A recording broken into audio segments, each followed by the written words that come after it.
Mars 1962, mars 2012, 50 ans après les accords d'Évian et l'indépendance de l'Algérie, revenons ce soir sur ces Français qui n'ont jamais pu oublier. Et pour certains d'entre eux, il était même impossible de partir l'Algérie dans le cœur. Portrait de femme ce soir, grand format, signé Bernard Lebrun et Yann Moine. Regardez.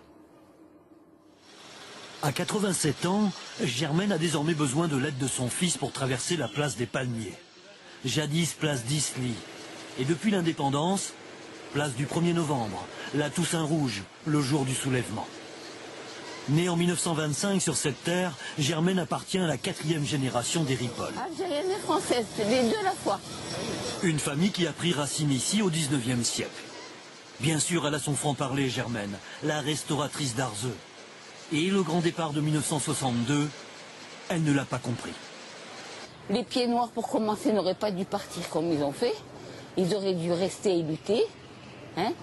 Et secondo, je pense qu'on aurait dû faire un pacte avec les Arabes du pays et puis faire une Algérie à nous, avec les Européens et les Arabes.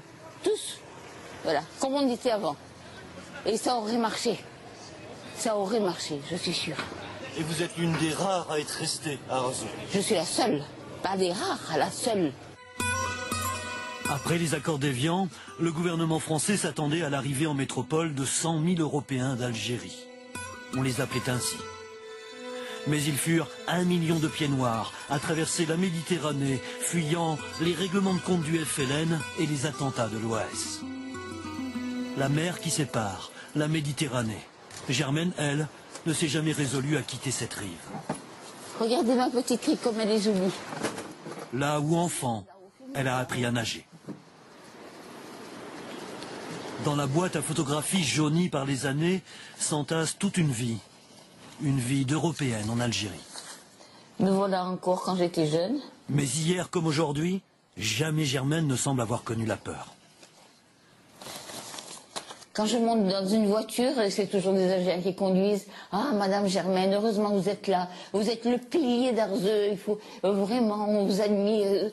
C'est merveilleux, ça. Hein, c'est merveilleux. Alors que j'ai toujours été pour une Algérie française. Et tout le monde le sait.